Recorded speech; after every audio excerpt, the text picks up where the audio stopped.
Se você quer investir em fundos imobiliários, mas fica perdido com tantas opções que tem hoje disponível na renda variável, fica aqui comigo que nesse vídeo hoje eu vou mostrar como montar, como estruturar de forma simples, segura a sua primeira carteira de fundos imobiliários, caso você ainda não invista, está com medo aí para começar a investir, está com alguns receios. Fique aqui comigo que eu vou te dar alguns passo a passo, vou te dar algumas dicas de forma simples, que qualquer pessoa consegue fazer isso. Lembrando, se você é iniciante nesse mercado, eu aconselho que você assista esse vídeo até o final, que as dicas mais valiosas vão estar no final desse vídeo. Então continue acompanhando. Antes de te passar alguns dos indicadores mais principais para você analisar a qualidade do fundo, primeiro a gente tem que entender os 4 pontos principais para começar a investir no fundo imobiliário, porque ele é a melhor ferramenta, é a ferramenta mais fácil para a gente se expor a esse mercado imobiliário. O primeiro deles é a liquidez. O que é a liquidez? É a facilidade de você poder comprar e vender algo em assim, ó, instantes. Quando você compra uma casa ali no valor de 350, 200 mil, 1 milhão de reais, a liquidez que você tem desse ativo é baixa. É difícil você tentar vender uma casa hoje em dia. A gente está vendo aí no mercado imobiliário o tanto de casa que tem aí para poder vender e a gente não consegue, porque a liquidez é baixa, a taxa de juros muito alta, isso acaba atrapalhando. Diferente dos fundos imobiliários, que em 2, 3 minutos você consegue tanto comprar quanto vender um ativo. A liquidez, a fluidez de venda e compra desse ativo é muito mais fácil, muito mais prática e menos burocrático. Segundo ponto, muito importante, a diversificação. O que seria essa diversificação? A exposição que você tem frente aos ativos. Então, quando você compra uma casa no valor de 350 mil, você realmente está exposto a um ativo, aquele imóvel físico específico, naquelas características, naquela localidade. Diferente dos fundos imobiliários, que você compra uma cota, seja de um fundo base 10 ou um fundo um pouco mais caro, que você se expõe a nível Brasil, a nível aí de todos os estados, a Grande São Paulo, grandes centros logísticos. Então, com esse fundo imobiliário, com essa diversificação de ativos, com essa gama de ativos que tem dentro dele, que você comprando uma cota, você consegue se expor a todos eles, dilui o seu risco. Diferente quando você tem realmente só uma casa que fica ali tudo concentrado em um ativo só. O terceiro ponto, a rentabilidade.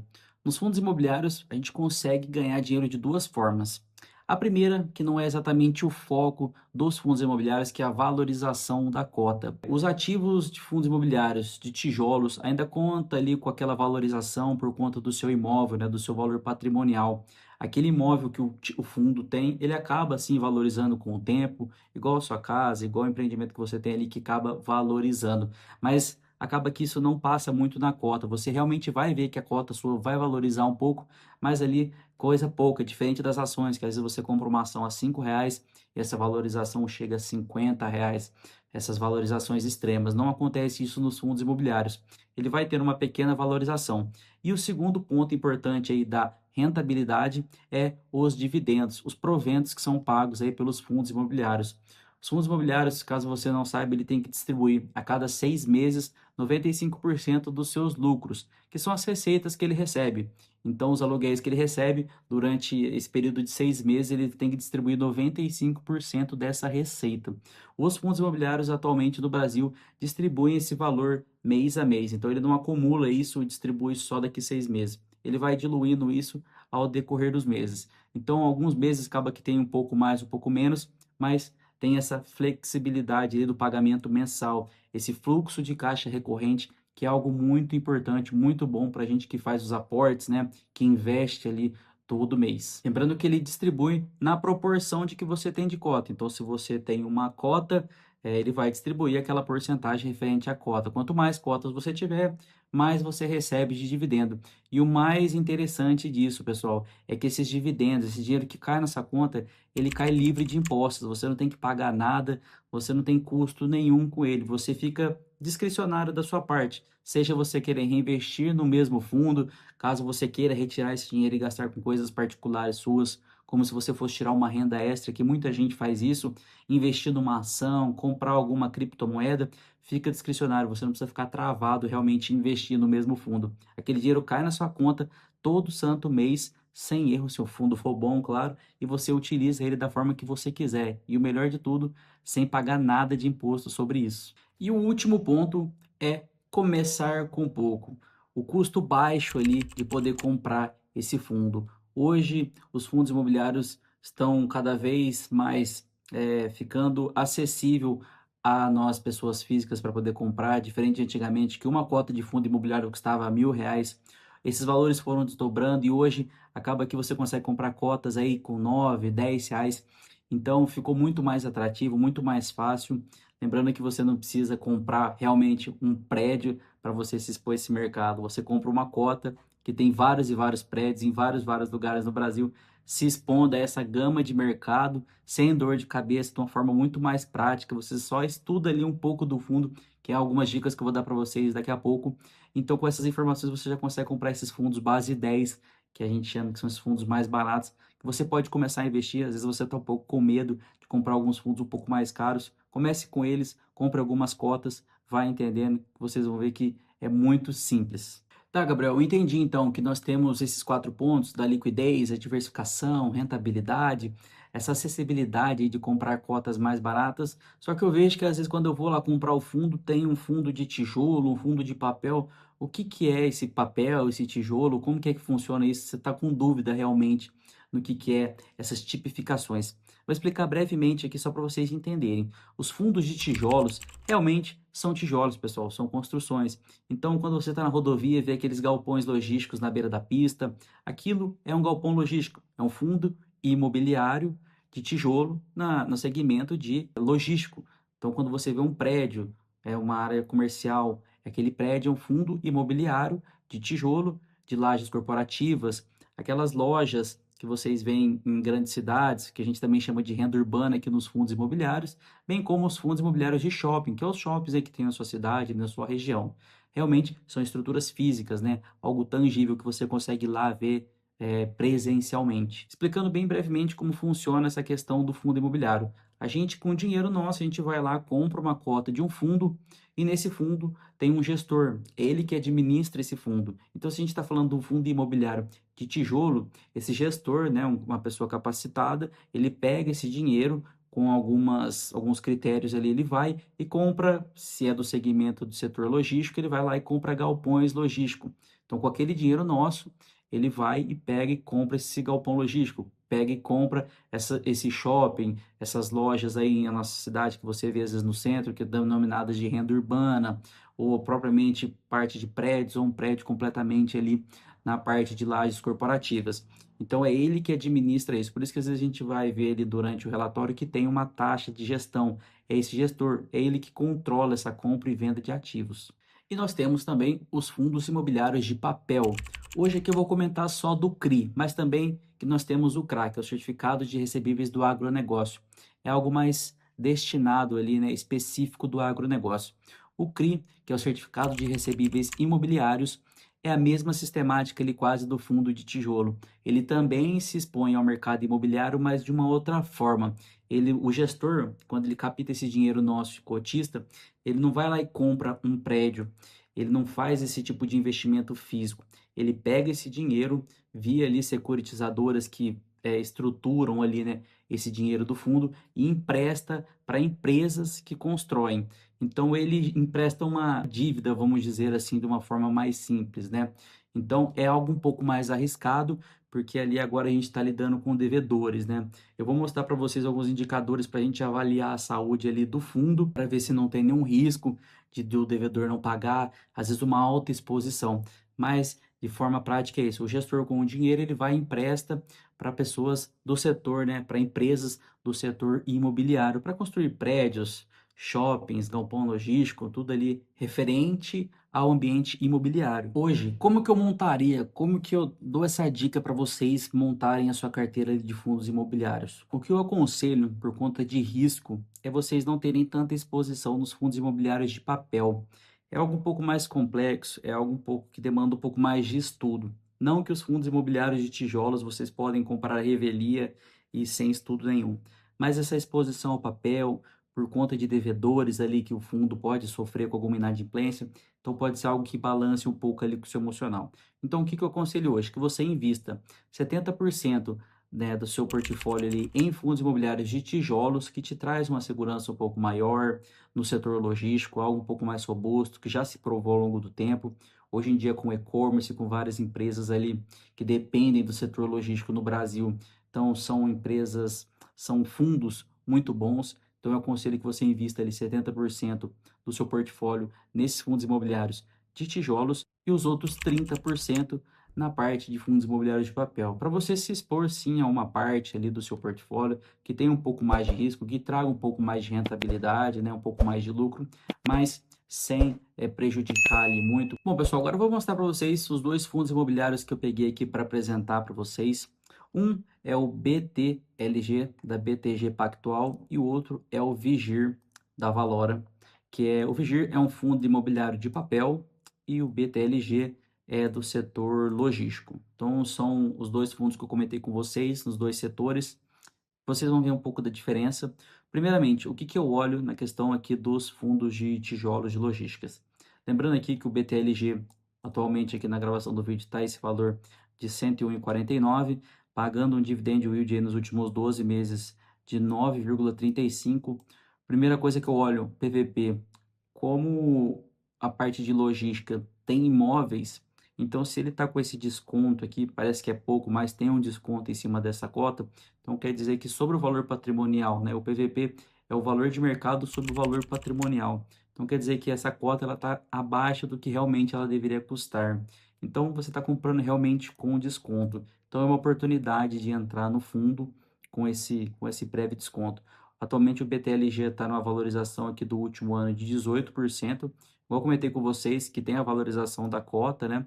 Esse ano realmente teve uma alta aí tanto da bolsa, bem como dos fundos imobiliários. Segmento logístico, tem um pouco de indústria e galpão, mas o que eu quero mostrar para vocês aqui um pouco é os itens que eu olho aqui nos relatórios. Eu estou no relatório gerencial mesmo do BTLG, um fundo extremamente grande, extremamente sólido, atualmente aí o maior do mercado com 5 bilhões de reais aí de patrimônio de valor de mercado, um fundo absurdo com 1,3 milhões de metros quadrados de ABL, que é a área bruta locável, né? É toda a área que o fundo consegue alugar e gerar receita disso. 90% desses ativos estão localizados aqui no estado de São Paulo, o maior centro aí de comércio do Brasil. Pagou aí no último mês 0,79 por cota, com um dividend yield de 9,2. A vacância é um outro item que eu olho muito, a vacância financeira. É quanto que as pessoas estão deixando de pagar, vamos dizer, traduzindo aqui para o português, né? A vacância financeira do fundo hoje está de 2,3%, extremamente baixo. Uma vacância ali até 8, até 10% é uma vacância ok. A gente está falando de um fundo aqui muito grande, 2,3% para ele é quase que nada. Vamos descer um pouquinho mais aqui na DRE, que é a demonstração de resultado de exercício. Aqui ele está apresentando dos últimos 3 meses, né? O último que saiu agora foi de outubro.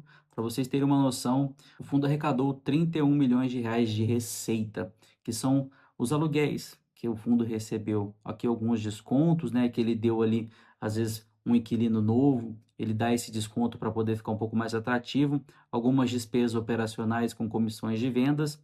O NOI, que são as receitas menos as despesas do fundo, foi de 30 milhões. Tirando alguns outros descontos, algumas outras receitas, o resultado final do fundo aí foi de 34 milhões de reais. Isso só de aluguel. Muito bom mesmo. Como eu comentei com vocês, um patrimônio líquido aí de 5 bilhões, só dele 4,8 são só de imóveis. A rentabilidade do fundo no último ano, o PTLG bateu 17,2, batendo o IFIX, ganhando do CDI líquido, acima do IBOV também, uma taxa Selic hoje a 15% e ainda bateu o CDI, é algo extremamente incrível. Os últimos rendimentos, né, os dividendos, vocês podem ver que desde janeiro de 2025 até outubro agora, um rendimento bem constante, acabou aumentando 1 centavo ali, está ainda dentro da banda inferior dele. Na questão do portfólio também logístico, bom dos contratos típicos é que o fundo consegue fazer os revisionais. Ele, diferente dos reajustes normais, que faz mais aqui nos contratos atípicos, esses contratos típicos, quando você faz os revisionais, você consegue subir um pouco mais ali do que IPCA, você consegue cobrar um pouco mais do proprietário por conta dos bons imóveis que o fundo tem, ele tem essa facilidade, essa possibilidade de poder cobrar um pouco mais ali do inquilino para que ele pague um pouco mais, né? Mesmo que seja acima do IPCA. A vacância aqui do quase do último ano, vocês podem ver, extremamente baixa, então é algo que passa uma confiabilidade muito grande do fundo.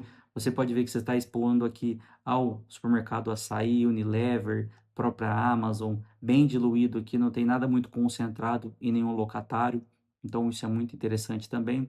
O Vault, que é o contrato, é o tempo médio ali do vencimento dos contratos de 5 anos, um tempo muito bom mesmo. Aqui é um mapa legal que mostra o raio onde está todos os imóveis ali, os galpões logísticos do fundo, num raio de 60 quilômetros de São Paulo, uma cidade, né, muito bem referenciada ali para a questão dos comércios. Aqui está a distribuição dos locatários. Alavancagem do fundo, o fundo tem ali no segundo trimestre de 2026 um valor a pagar de 614 milhões de reais aí na aquisição de 13 ativos, mas aqui mesmo ele já informa que esses 614 reflete somente a 2,4% do patrimônio do fundo. Então, não é nada para o fundo, né? Essa alavancagem deles está extremamente baixa. Eles têm alguns CRIs para pagar também, mas prazo de 10, 7, 5 anos.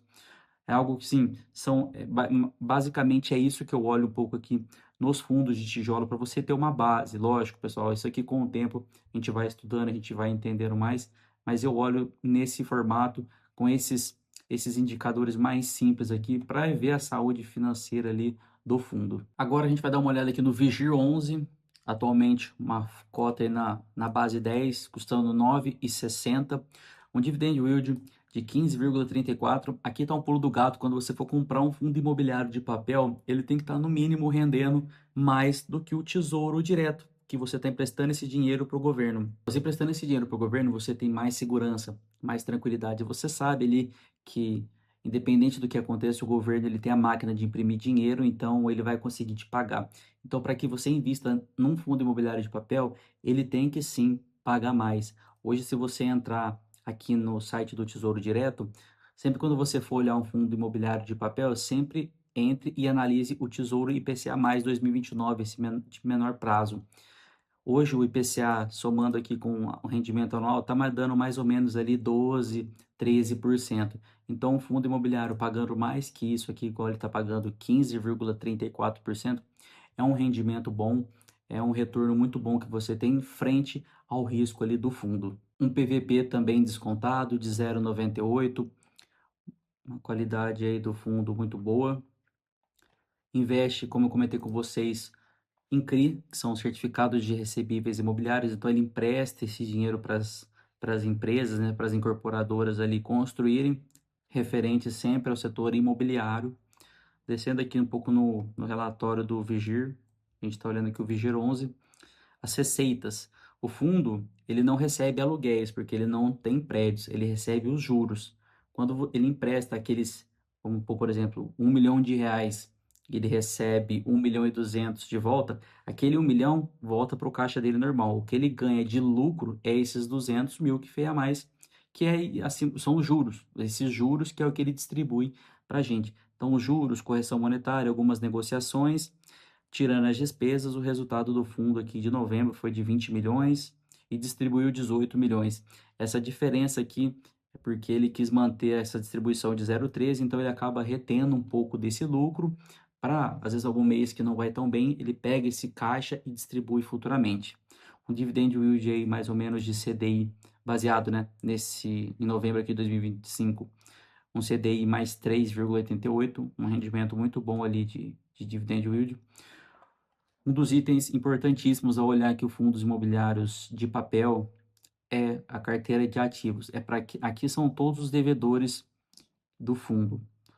Quando vocês forem pesquisar aqui, vocês podem ver que aqui está uma porcentagem do PL. É a porcentagem ali do patrimônio líquido do fundo que ele está emprestando. Então, um valor aceitável é no máximo de 10 a 12%. Mais que isso, fica muito exposto a um devedor. Eu separei esses devedores aqui, o CRI da Elbor, que foram os que mais apareceram aqui para vocês terem uma base. Eu vou somar bem rapidinho aqui. Somando todos esses CRIs aqui, deu 25,33% exposto somente a um devedor. Caso aconteça desse devedor não pagar, é 25% aí dos resultados, né, das receitas do fundo vindo a cair. Então, aqui já entra um ponto de alerta. Eu já peguei esse fundo especificamente para vocês terem essa visão. Aqui você já tem que acender aquele alerta. É por isso que não existe almoço grátis. Eles não estão pagando 15,34% à toa. Sim, tem o risco aqui desses credores não pagarem. Lembrando que está anexado aí, né? Está indexado a CDI mais. Tem alguns cupons, CDI mais 3, CDI mais 3, né?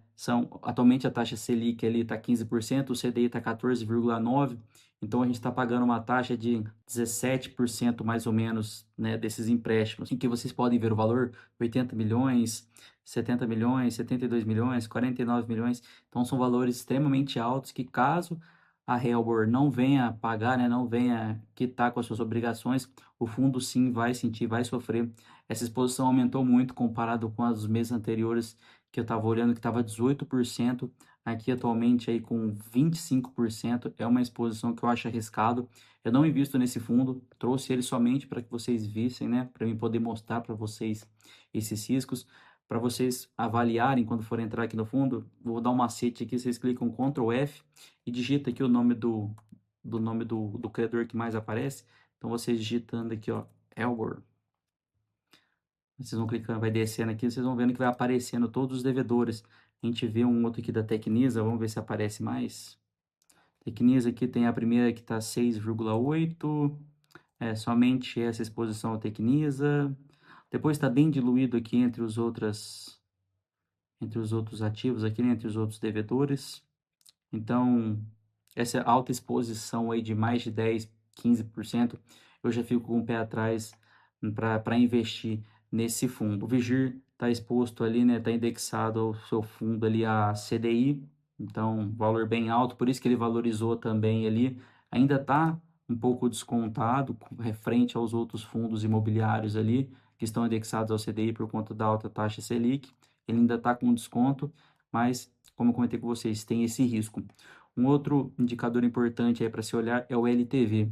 Esse LTV, o que ele compreende? É o saldo devedor sobre a garantia. Então, quanto mais garantia o credor, né, a pessoa que está devendo ali para o fundo, fornecer, esse LTV será menor. Então, se você empresta algo a 100 e tem uma garantia de 300, você tem muito mais garantia, você tem muito mais tranquilidade. Hoje, eu tento avaliar esse indicador, né, do LTV como algo primordial ali, porque caso o devedor não venha pagar, para o fundo não ficar desamparado. Um valor interessante seria abaixo aí de 60% de LTV, que é uma base muito boa, vai te dar uma segurança muito boa de garantia. Então, LTV menor que 60% já te dá uma boa base de investimento. Mas como eu comentei com vocês, esse fundo aqui a gente tem que ficar atento, não uma recomendação de compra e nem de venda caso você invista, talvez você tenha analisado de uma outra forma, mas eu não invisto nele por conta dessa alta exposição. Tá com uma taxa bem alta aqui, né, das suas dívidas, então é algo que tem que se avaliar. Diferente dos imóveis físicos, né, que tem as estruturas lá, igual eu comentei com vocês aqui no do BTLG, que tem todos os imóveis, aqui é o que ele vendeu, mas aqui são os locatários. Nos fundos imobiliários de papel também, ele aqui apresenta os CRIs, então são imóveis de alto padrão, vocês podem passando aqui avaliando todos. Hoje o Vigir está com mais ou menos, deixa eu ver aqui quantos CRIs. Bom, ele não apresenta aqui o total de CRIs, mas é uma quantidade aí bem grande. Aqui em cima ele fala, né, 58 operações aí, então está exposto a 58 devedores. Alguns são os mesmos, né, diferentes empréstimos de diversas vezes, mas aqui são esses devedores. Então é isso, pessoal. Espero poder ter ajudado você ali a ter clareado um pouco algumas informações sobre alguns indicadores ali simples. Igual comentei com vocês, eu não sou nenhum especialista, eu estou aqui aprendendo, mas também conseguindo ajudar vocês aí que estão começando, está um pouco mais iniciante do que eu na caminhada aí. Eu acho interessante esses indicadores que eu comentei com vocês para te dar uma base, mas lembrando que somente a gente lendo ali diariamente, constantemente ali os relatórios que saem todos os meses dos fundos imobiliários, a gente vai pegando algumas bases. Continue lendo ali outras opções de fundos para vocês e clareando ali amplamente as informações. E eu espero ter ajudado. Qualquer dúvida também você pode comentar aqui embaixo. Não esqueça de deixar o seu curtir e se inscrever. Muito obrigado.